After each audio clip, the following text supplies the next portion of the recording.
Beach FM, locals talking to locals. The Mayor of the Horowhenua, Bernie Wanden, good morning and welcome to you, sir. Good morning, John. Nice to talk to you. You must be heavily into the annual planning process now.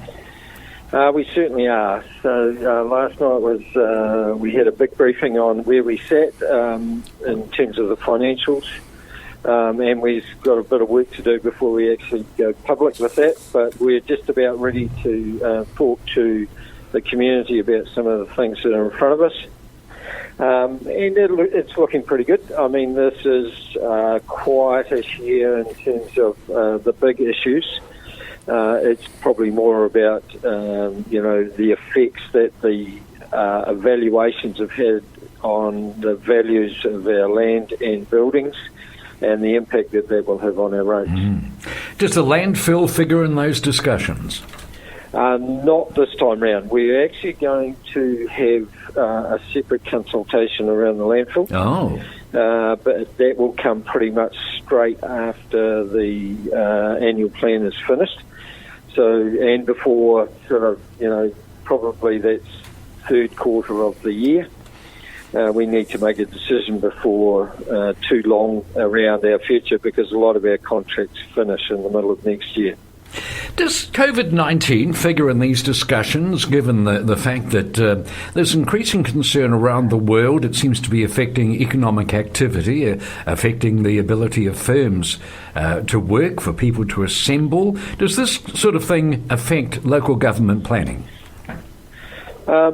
Not too much at this stage. I mean, very much we're monitoring and looking at what is the impact that is having, and no doubt if it continues for a little while, there will be greater impact. But so far, we are just making sure that we are preparing for anything that does eventuate. It is getting pretty close. I mean, the second confirmed COVID-19 sufferer in this country was on a plane flight to Palmerston North. Now, that's getting pretty close. It is getting pretty close, but I think we just have to keep some perspective on the whole thing. That it is, just really a flu. While there are a lot of people that will get affected, it hopefully won't be any greater than those that get the flu anyway. But Bernie, it's got a disproportionate effect on older people. Older people are dying, and much, much higher than the 2%, which is the general figure.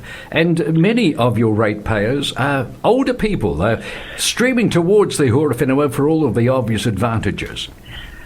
Yeah, look, I agree. And people probably just need to be a bit more careful and a bit more aware of their situation that they're in. Make sure that they don't have those, contacts with people that are possibly affected or have existing health conditions that may impact on if they do catch the virus. Definitely. And compromised immune systems, I believe, is one of the real issues that people have. Now, you're at a very important meeting, so I'll let you go, but I think we should mention this innovation this evening, the live streaming of the Raising Resilient Children seminar, which is, I think, a very interesting innovation and a very important subject as well.